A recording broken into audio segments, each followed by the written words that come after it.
Támogatónk a Makma.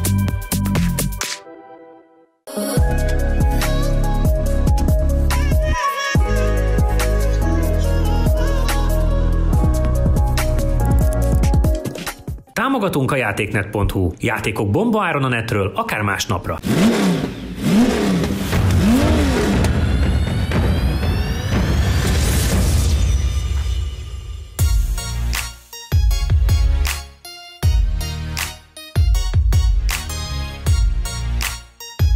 Sziasztok, itt vagyunk megint, és hoztunk két olyan terméket, amelyek régen azt gondolom, hogy viszonylag nagy sztárnak számítottak az autóiparban, főleg az első TT mindenféleképpen, de szerintem az 1-es BMW-ből ez a Kaszni és a 130i motor az szerintem az egy jó autónak számított. A TT-vel fogunk kezdeni, és nagyon kíváncsi vagyok egyáltalán a véleményetekre, az, hogy ez melyik változata a TT-nek, és hogy bárkinek bármilyen köze volt ehhez annó még Magyarországon épült győri termékhez. Igen, az a közünk, hogy Magyarországon épült. Ezt még én is tudom. Én ilyenben még nem is ültem, ez a furcsa véletlen van.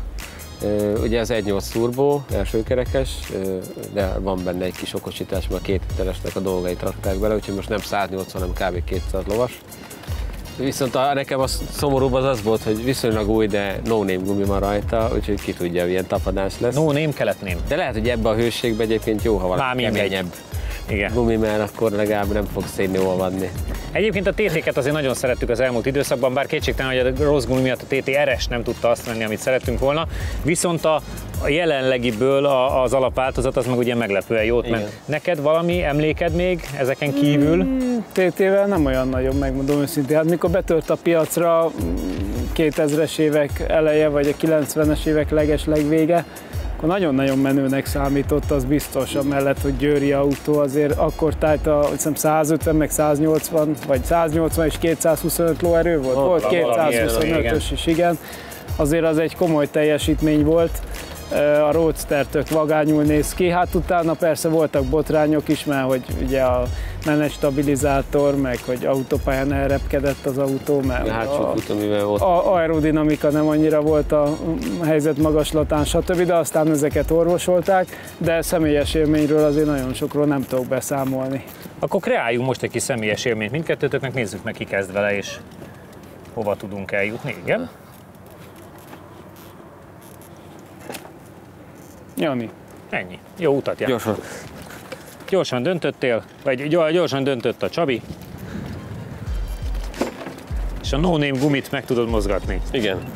Arra emlékszem, hogy a 250 lovas 3.2-es volt az igazán. A V6? Quattro, igen, az volt, amikor az megjött. Az iszonyat orrnehéz volt. Igen. Mikor mondtad, hogy voltak botrányok, akkor nekem az jutott hirtelen eszembe, hogy emlékszem, hogy régen teljes vagonok tűntek el a sinekről. Ja, hát... Amiken ezek voltak. Hungarikum. Hungarikum, így. Az volt, Hungarikum. Hol volt, hol nem volt. Volt hozzá mindenféle alkatrész. Volt. Hol volt, hol nem volt. Igen. Azt hiszem az Audiba ez külföldön komoly téma volt egy időben, hogy Magyarországon azért nem aprózzák el, tehát a gyárból nem a csavarok tűnnek el, az autók. Igen, egészben, igen. Tehát, hogy pontosan, ebből én is így emlékszem, hogy... Megvan egy megszokott ilyen veszteségráta, ha úgy tetszik. Igen, ügymeneti igen, hiány. És ehhez képest Magyarországon egy lehelette magasabb volt ez a hiány.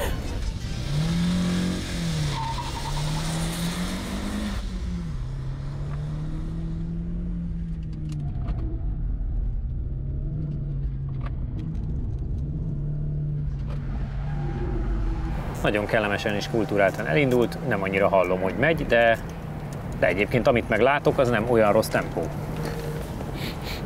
Főleg ahhoz képest, hogy első kerékhajtás, ahhoz képest nem rossz tempó. Az egyenes az nem erőssége. Olyan, mintha nem nagyon gyorsult volna. Ott hallottam egy visszaváltási hangot.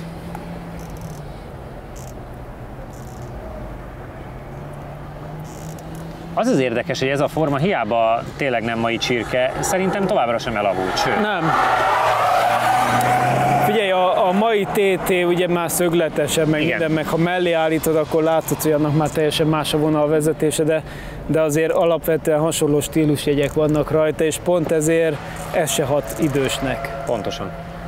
Úgyhogy jók ezek a fajta autók, ugye például a Porsche is, ami volt itt múlt héten, hogy az se egy mai autó volt, de egy legtöbb ember az utcán meg nem mondja, hogy ez most melyik generációs micsoda, csak ránéz, Porsche. Ennyi. Igen, pontosan.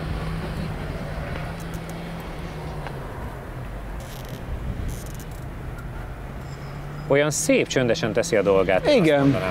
Se több, se kevesebb. De ilyen harmonikusnak tűnik. És figyelj, hiába no-name a gumi, nekem a kigyorsítás tetszett. Időmérés első kör 51,591 ezred. Teljes idő 1 perc 37,771 ezred.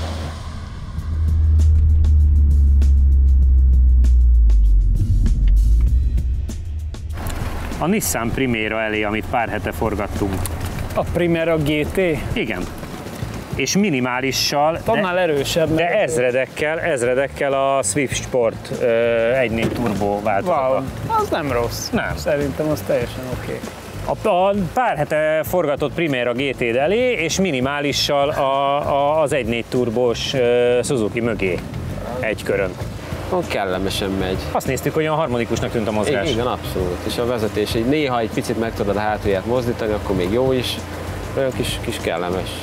Csabikán, nézzük meg. Olyan kis kellemes hétvégi autózás. Ennyi. Még jó, hogy kinyitottuk az lelátóról megjegyezte, ordítva, hogy mennyire jól áll nekem ez. Igen? Aha. Pityu fönn van a lelátón? Nem, ott a lelátó legvégéről kommentálja az eseményeket. Értem. És körbevették a fanok? És gondolom, igen. Szerintem már megsütötte a nap és beszél össze-vissza, de... Gondolom. Ebben a melegben nem csodálom. Igen. Valószínűleg a turbomotornak egyébként nem tesz túl jót ez a... Nyilván. Ez a jelenlegi márhőmérsékletnek nem nevezhető meleg. Igen. Egész jó rajtoltam, viszont arra büszke volt. Igen. Nem, az egész mozgásod egész jó volt végig. Kicsit olyan öreguras volt néha.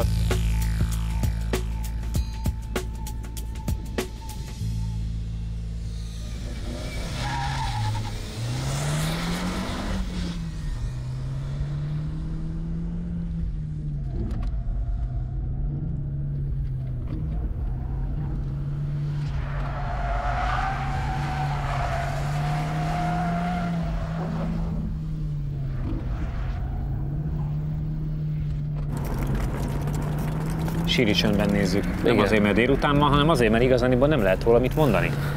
Mert hogy nem is nagyon hallatszik. Nem, és tökéletesen ezt mondta, mikor te mentél, teszi a dolgát. Jön, megy, befordul.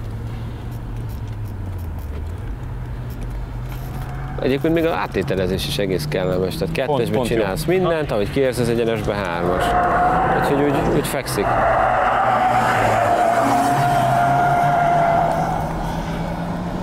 Kb. 5-3-as, látod? Egy pont ilyen.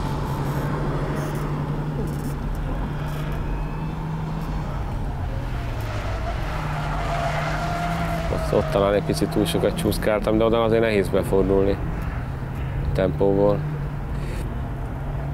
Főleg ezzel, hogy ugye aszfaltváltás is van.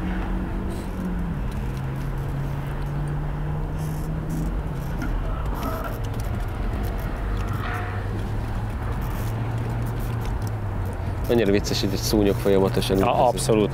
És egyébként a kabrióban hangosabb. Nagyon sokszor belehallatszik, hogy mögötted zizeg.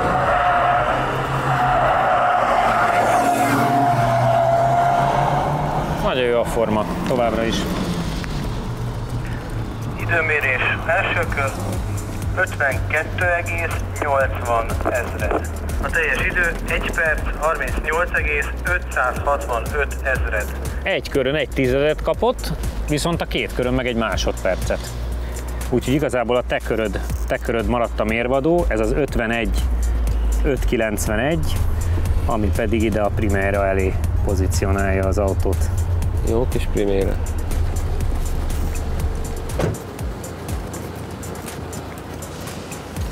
De csöndben van.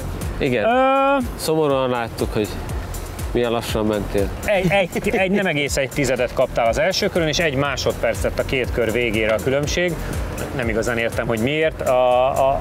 Maga a látványa rajta, a mozgás ugyanaz volt, mint a Janinál. Igen. Látszik, hogy az egy körön hangtalan, látványtalan. Ez így ennyi. Tehát az 51 leges legvége, neked meg 52-0. És azon belül mondom, ott egy tizeden belül megy a különbség. Nekem továbbra is az, hogy tetszik, látványos, gurul, megcsinálja a dolgát. Igen. Élményekre? Érdekes egyébként, tehát hogy volt olyan, ahol meglepett egy icipicit, ott a sikánba például, ott ha jobban úgy elfordulok, akkor hátulja úgy megmozdult, hogy mondom, na, mi lesz itt. De aztán úgy egyébként meg egy tök kiszámítható viselkedés, úgy kicsit mozog jobbra-balra, általános tapadási szint az olyan gyenge közepes. Ez olyan no-name. Lehet, hogy azért, de nem rossz, csak hát nem egy egetrengető. De olyan kiszámítható autó egyébként, úgy nem is gyenge, nem is erős, kellemes volt szerintem.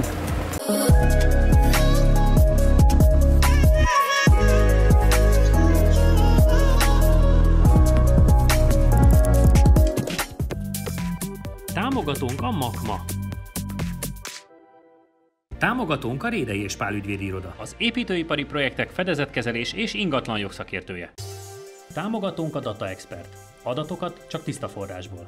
Támogatónk a játéknet.hu. Játékok bombaáron a netről, akár másnapra. Térjünk át a 130i-re. Melyikőtök mutatja be, mit kell róla tudnunk, hiszen azért úgy tudom, hogy egy alapautó, akkor Csabi, te mondd el, hogy mit kell tudnunk erről a Kasznis 130i-ről. Hát ezzel kapcsolatban mindkettőnknek van elég sok élménye Janival. 20D legyen.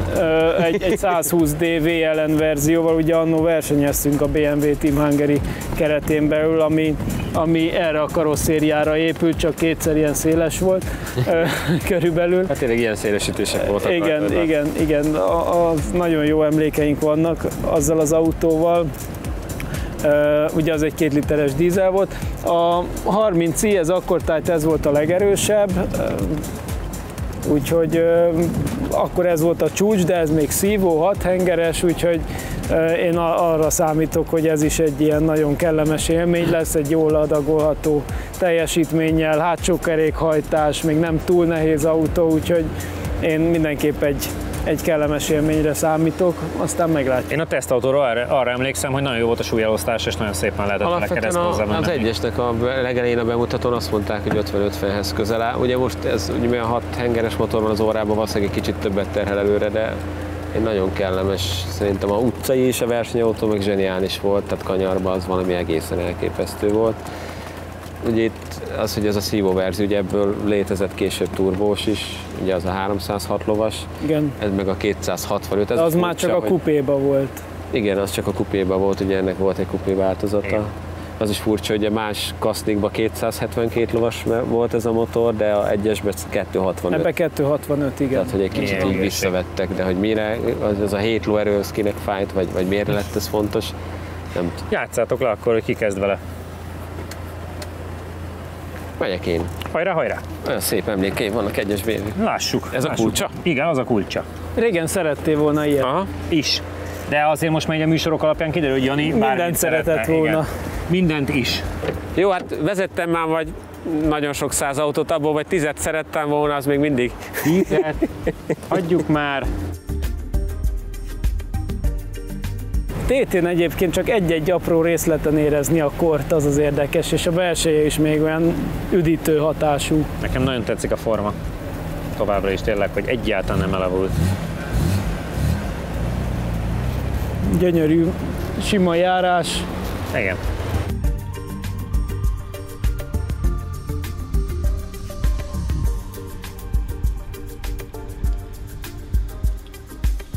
És ez egy 265 lóerő volt már akkor egy ilyen kis autóba. Igen, azért az már akkor nagyon erős. Ezért mondom, hogy a tesztautó, emlékszem, hogy azért ezzel tökölön még csináltam bajt. Tehát, igen? Ja, hát nem nagyon maradt gumi rajta a forgatás után, igen. Mert hát élvezetes volt ilyen 100 métereket keresztbe csúszni vele.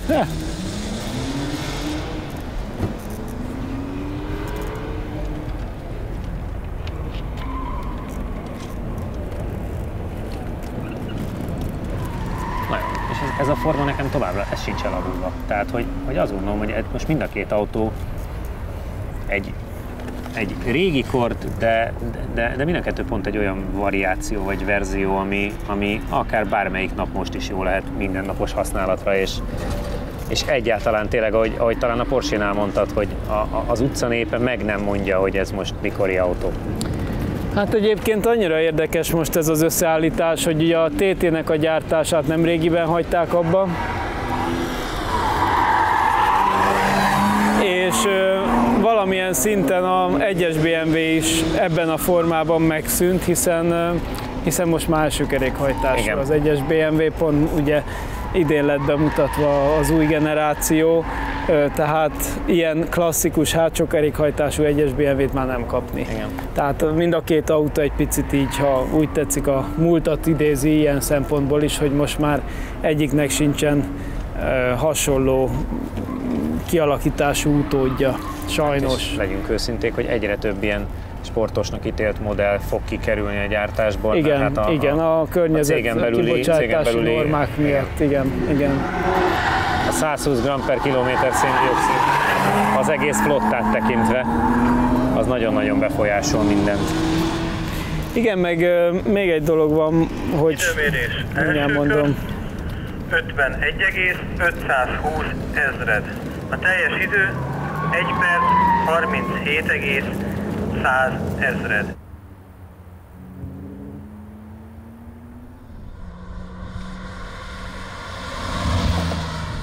Tehát, hogy sajnos a vevőközönségnek és a felmérések alapján bizonyos szegmensben teljesen mindegy, hogy hol hajt egy autó, és még a BMW vevőknek egy része is azt mondja, hogy neki fogalma sincs, hogy elő vagy hátul hajt. És nem tudja, igen. És ez is egy trend, hogy az emberek vezetési tudása és képessége, meg érdeklődése az sajnos csökken. Igen. És emiatt a gyártónak szinte mindegy. Olyannyira sikerült jó párokat választanunk, hogy 700 van egy körön a két autó között. Hoppá! Igazándiból ez a 700 viszont mindjárt jelent 4 darab abszolút helyet. Galant, Swift Sport, i3-es és 635D tuning, ha itt azért ezt még egyszer kimondom, hogy BMW 635D tuning, hogy még azt is megverte, igaz, azt már csak ezredekkel, akkor azért azt kell mondanom, hogy egészen jól raktuk egymás mellé a két kocsit. János, milyen volt az élmény? Hát az nem jó. Alapvetően az elején a tapadással nagyon nem vagyok megelégedve, csomó helyen elcsúszott orral, ami nem jellemző erre a kocsira. Például a sikáron is padlógáza pedig hogy nem visz olyan nagy tempót, nem volt kellemes átmenni, vagy végig, ahogy vezeted rá, így tolja el az elejét.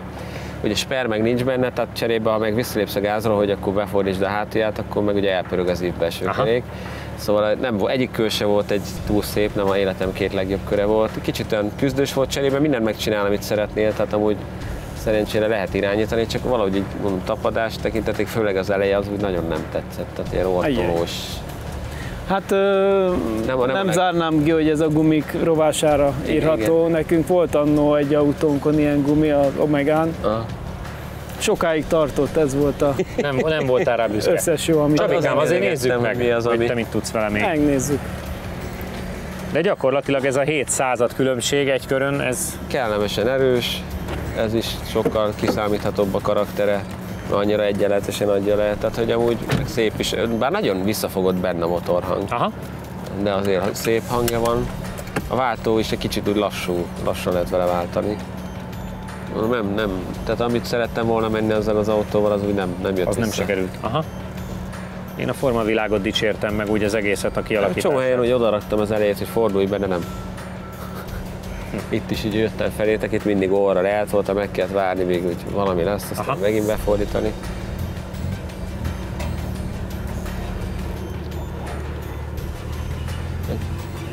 Valami kavics be. Igen. Majd kirázza belőle. Majd kijön az.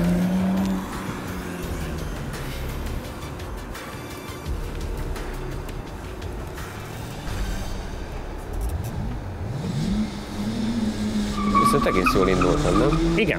Igen. Alig volt benne.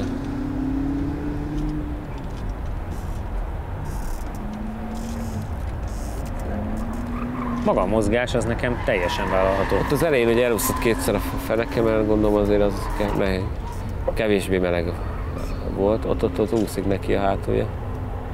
Próbál vele eleve úgy menni, hogy a hátulja ússzon. Hát lehet, hogy azzal akar fordulni, igen. Igen, tudja, hogy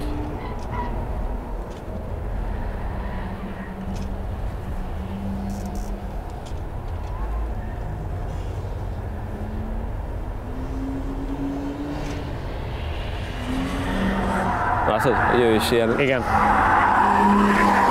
Igen, és várni kell, és csak nagyon a végén tudsz kigyorsítani. Látom sajnos, igen. Az is a váltási időnek is hosszú. Szépen beszaladt oda.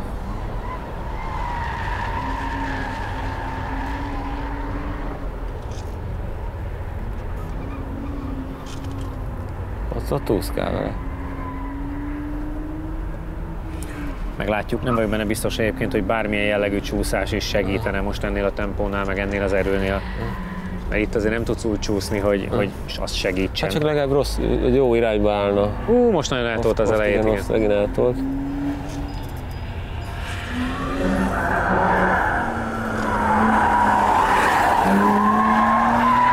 Na, ez jó volt, most korábban tudott visszalépni.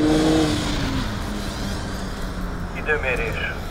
Első kör 51,201 ezred. A teljes idő 1 perc 36,887 ezred.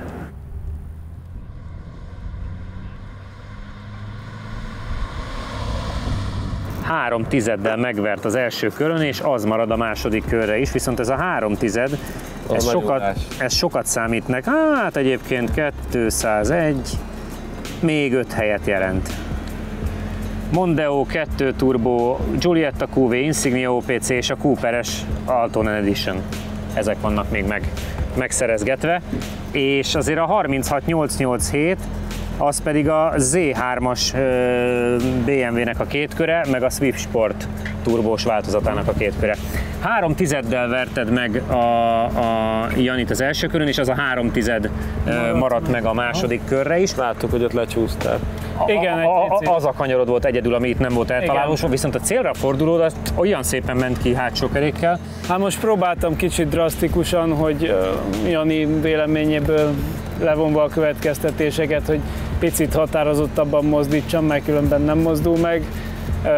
De például az első kör végén, mikor itt fordultam, még mérges is voltam, mert hogy hozzáértem egy icipicit a gázhoz, egyből annyira megtolta az orrát, hogy utána már nem jött vissza. Igen, pont azt mutattam neki, hogy itt is pont előttünk. Igen, és nagyon nüanszokon múlott, és ha már egyszer elcsúszott, onnantól kezdve nagyon pontatlanná vált, de ez teljes mértékben én a gumik rovására írom. Az autó egyensúlya az elég jó, tehát az tökre jó, és lehet vele azért úgy játszani. Egy sper azért nyilván nem hiányozna. Ez a 3 tized egyébként 5 helyet jelent, és többek között olyan autókat tudtál visszaszorítani, mint Giulietta QV, Insignia OPC vagy Cooper S Altonen Edition. Azért azt gondolom, hogy ez mindenképpen becsületére válik ennek a nem annyira fiatal BMW-nek. Abszolút. Tehát szerintem továbbra is azt mondom, hogy ez egy nagyon-nagyon jó autó. Ezzel a motorral olyan kellemes benne ülni és menni, a 6 hengeres hangot egyesbe ezután már soha sehol nem hallasz, ugye még a 35-ig. Sőt, hátsó kerékhajtás se nagyon. Hátsó kerékhaj, pont erről beszéltünk, mikor ment, hogy mind a kettő úgymond sajnos egy elmúlt kornak az autója. Szóval, ha nem is egy ilyen hardcore pályázós autó, de viszont egy nagyon kellemes, nem is annyira hot hatch, hanem inkább egy ilyen kicsit hosszabb. Gran Turismo. Gran Turismo, csak hát azért a kaszni nem olyan. Kicsi, igen. De tetszik a váltója és a motor teljesítmény leadása, stb. Szóval ez egy jó autó még mindig. A TT esetében a 0-60-as gyorsulásunk eléggé szegényes, 3,492 ezred másodperc, ami érdekes tény, hogy a korábban tesztelt Audi TT RS pontosan 1 másodperccel gyorsul gyorsabbat ennél az autónál. A kör majdnem végig Janié, és a hibái ellenére minden értéket birtokol is, többek között a 107,92 km/h maximális sebességet is. Csabi alapvetően a második körben lenne esélyesebb, hiszen Jani akkor nagyon nagyokat hibázik, azonban még így is vissza tudja hozni előnyét, és végül megnyeri a párharcot. A BMW esetében az látszik, hogy ez a márka egyáltalán nem idegen a fiúknak, ahogy ezt egyébként tudhatjuk is. 2x2 szinte teljesen azonos kört láthatunk, mégis a rajtban van némi különbség. 4,236 ezred másodperc alatt éri el Csabi a 60-as tempót, ami érdekes módon lassabb, mint a TT esetében. Ennek ellenére a végsebességünk, illetve a maximális sebességünk picivel gyorsabb, 115,52 km/h, amit szintén Csabi ér el, miután Jani nagyobbat fékez és jobban be is lassul a sikánban az első körön. A második kör kezdete szokás szerint Janié, de utána a két fiú szinte teljesen azonos kört megy. Ennyit a BMW-ről. Ezek voltunk mára, kövessetek bennünket Instán, Facebookon, YouTube-on, és tartsatok velünk jövő héten is, sziasztok! Ha még nem tetted meg, most azonnal iratkozz fel a csatornánkra. Nyomd meg hozzá a kis csengőt, és így nem maradsz le a Lap Timing adásokról sem.